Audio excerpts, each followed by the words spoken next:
抢外交部新护照出爆风波攻击。台湾人本人教了50年，让学到日到现代法治的观念。第爱守法、守规矩，莫像中国人无王无法。没想到二战结束，中国政府日来带来中国人的劣质封建文化，冇几多张年，台湾人就学会了中国人的戏法法律之风。请参考记者出身的前辈作家吴淑柳先生的《无法歌》、台湾链桥2本书所写。俗话讲，学好3年，学坏3日，确实唔会差。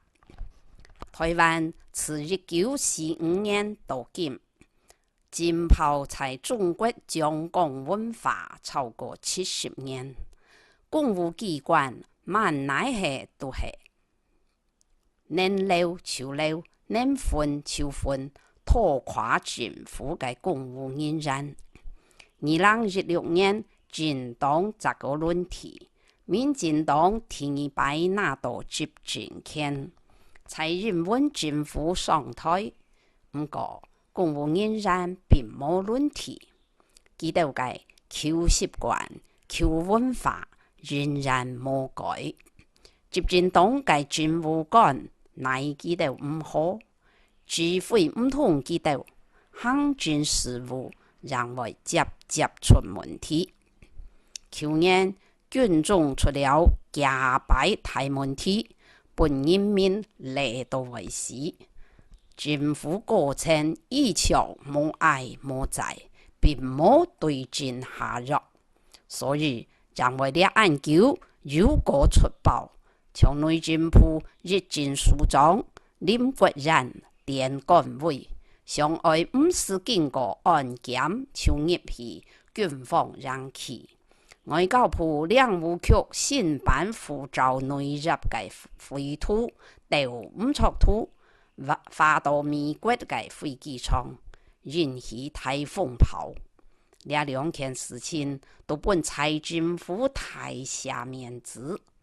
前日报告，赖清德上任行政院长，好不容易让办过一些嘅民调，临时就落下去咧。真紧系老古人讲嘅10年心智不足，日照牌子如日呀。按样办来改变公务部门本中国中共文化进入国嘅坏体制，提升公务人员敬业尽心，留行政效率，确实系民进党政府要认真思考嘅问题。系冇好大病到，继续本街道中国渔业棒脚张紧，2018年嘅期中考选举，恐怕就难过关了。